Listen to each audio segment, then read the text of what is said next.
Hello बच्चों, welcome to my channel chapter ख़त्म, जहां हम करते हैं चैप्टर ख़त्म और करते हैं आपके डाउट सॉल्व्स। तो आज का हमारा chapter number 1 writing and city life, जिसका हमने फर्स्ट सेकंड और अब हम थर्ड पार्ट उसका ख़त्म करेंगे। तो आज हम थर्ड पार्ट में पढ़ेंगे क्या हमारी सिग्निफिकेंस है अर्बनिज़म की। अर्बनिज़म क्या होता है? अर्बनिज़म कहलाता है जब कोई भी जगह आपकी क्या हो जाती है, एक शहरीकरण में परिवर्तन होता है। शहरीकरण मतलब जहाँ पे भी किसी भी सिटी का डेवलपमेंट होता है। तो आपकी जो अर्लीस्ट सिटी है मेसोपोटामिया की, वो कौन सी एज में आती है? ब्रॉन्ज एज में। ब्रॉन्ज एज का क्या मतलब है? पहले हम लोगों का एक मेटल का यूज होता था जिसका नाम दिया गया ब्रॉन्ज। ओके, और ये ब्रॉन्ज किस किस से मिलके बना था? कॉपर और टिन के अलॉय से। और यही बाद में यूज होने लगा हमारे टूल मेकिंग में, हमारी पॉटरी में, हमारे बीड्स को ड्रिल करने के लिए, इन सब चीज़ों के लिए हमारा किसका यूज करने लग गए हम? ब्रॉन्ज का। उससे पहले किसका यूज होता था, ये आप लोग कमेंट सेक्शन में मुझे बताओगे, ठीक है। अब क्या हुआ, जब आप लोग, हमारे अर्बनिज्म का सबसे बड़ा इम्पैक्ट क्या होता है कि एक आपका लेबर का जो काम है वो डिवाइड हो जाता है। अगर मैं कोई काम कर रही हूँ तो मैं उस काम को करने के लिए किसी और की हेल्प लूँगी। जैसे कि मैं पढ़ा रही हूँ, ठीक है, तो मुझे चाहिए हेल्प कि मुझे बच्चे देखें, ठीक है, मुझे हेल्प चाहिए कि मुझे, मेरे पास इंटरनेट हो। तो ये सब चीज़ों की जब हमें ज़रूरत पड़ती है तो इंटरनेट लगाने कोई और आएगा, ठीक है।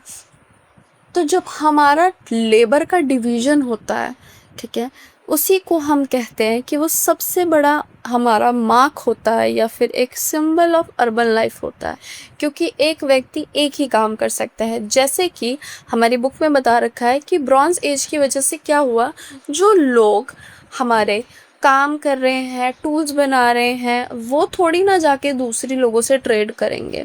नहीं, वो तो सामान खरीदेंगे। जैसे आज मुझे कोई सामान चाहिए तो मैं वो सामान दुकान पे जाके खरीदूंगी, ब्लिंकिट करूंगी, ज़ेप्टो करूंगी, बट मैं वो बैठ के बनाऊंगी थोड़ी। मैं चीनी शुगर कैन से जाके सीधी बनाऊंगी थोड़ी। I will just order it. Same way, जैसे ही हमारा एक अर्बन लाइफ की शुरुआत हुई तो लोगों ने क्या करना शुरू किया, एक दूसरे के ऊपर डिपेंडेंस बढ़ गई। तो जो आपके जाते थे लोग ट्रेड करने, वो ट्रेड करने के लिए दूसरी दूसरी दूर दूर जगह जाते थे, और उसके लिए किसका यूज़ करते थे वो लोग? वाटरवेज का यूज़ करते थे। ये मैंने आपको पहली वीडियो में भी बताया था कि one of the cheapest and most useful जो आपका एफिशिएंट ट्रांसपोर्ट मोड है, विच इज़ व्हाट, आपका सी या फिर वाटर रोड्स जो होते हैं आपके, ठीक है। अब यहीं पे आपका एक मेंशन है कि आपका जो ये इतना एक सिस्टमैटिक तरीका होता है कि कोई इंसान कोई सामान ट्रेड कर रहा है, फिर उससे ख़रीदा जा रहा है, इसके लिए एक सोशल ऑर्गेनाइजेशन लगी होगी। बहुत सारे लोगों ने ऑर्गेनाइज करके एक कम्युनिटी बनाई होगी, जिसकी वजह से ही आपका क्या हुआ है, एक सिस्टम का डेवलपमेंट होता है, एक अर्बन इकोनॉमी का डेवलपमेंट होता है। तो यहाँ पे आपका इस बुक में एक छोटे से ब्लू बॉक्स में ये वारका हेड करके एक बहुत सुंदर सी आपका स्कल्पचर है। ये स्कल्पचर किसका है? एक विमेन के हेड का है। और ये विमेन का हेड जो है आपका, ये बेसिकली आपका किससे बना हुआ है? वाइट मार्बल से, जो कि कहाँ बना गया है? उरुप में। कब बना गया है? 3000 BCE के आसपास। और जो इसकी आईज एंड आईब्रोज आप लोग देख रहे हो जो कि खाली है, यहाँ पर लैपिस लाजुली, ये बहुत ही प्रीशियस एक स्टोन होता था, जो कि मैंने यहाँ पे आपका दिखाया भी है। It is such a beautiful stone, look at it. तो ये ब्लू, ब्लैक और इसमें जो वाइट कलर के फ्रेगमेंट्स हैं, ये बहुत सुंदर बना देते हैं। ये अब इसमें से मिसिंग है, but it is one of the most famous sculpture piece in the world, ठीक है। नेक्स्ट आपका जो टॉपिक है which is movement of goods in cities. किस तरीके से, जो मैंने आपको बताया ब्रॉन्ज का मटेरियल है जिससे पॉटरी बन रही है, आपकी टूल्स बन रहे हैं, किस तरीके से सिटीज़ में इधर से उधर जाते थे। तो एक बहुत बड़ा पॉइंट हमें देखने को मिलता है कि जो हमारे मेसोपोटामिया वो फूड रिसोर्सेज और एग्रीकल्चर में तो काफ़ी रिच थी, लेकिन मिनरल रिसोर्सेज में नहीं थी। ऐसा क्यों? क्योंकि वहाँ पर प्रेजेंट नहीं थे। जैसे कि यहाँ पे दे रखा है, साउथ में आपका जो साउथ का एरिया है उसमें स्टोन्स की कमी थी, जिसकी वजह से हम टूल्स, सीन्स और ज्वेल्स नहीं बना सकते। जो आपका वुड मिलती थी इराक की, डेट पाम की और पॉपुलर की, वो अच्छी नहीं थी आपकी कार्ड्स एंड बोर्ड्स के लिए। अगर मैं गंदी वुड का यूज़ करूँगी बोर्ड्स बनाने के लिए तो मेरी बोर्ड्स तो बीच में ही डूब जाएगी। तो इसी वजह से आपकी वुड भी सफिशिएंट नहीं थी।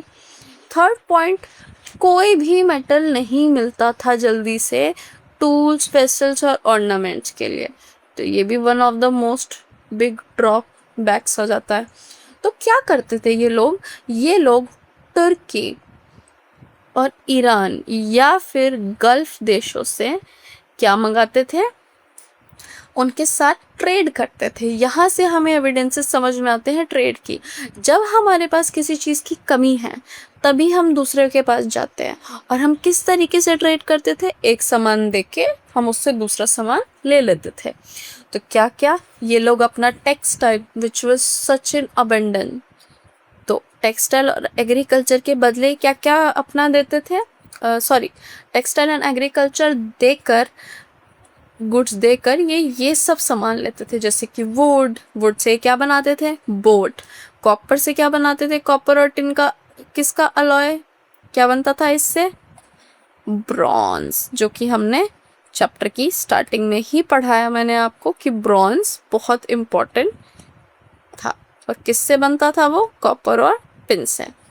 Silver which is one of the most precious metal, अभी भी gold, both are so precious. Shells, जिससे ज्वेलरी बनती थी, एंड स्टोन्स, जिससे कि आपके टूल्स, बीड्स और ये सब बनते थे। ओके, यहाँ पर मैंने एक पिक्चर मेंशन करी है जिसमें आपके यहाँ पे सिंबल्स हैं एक क्ले टैबलेट के, जो कि 3200 BC के पास की है।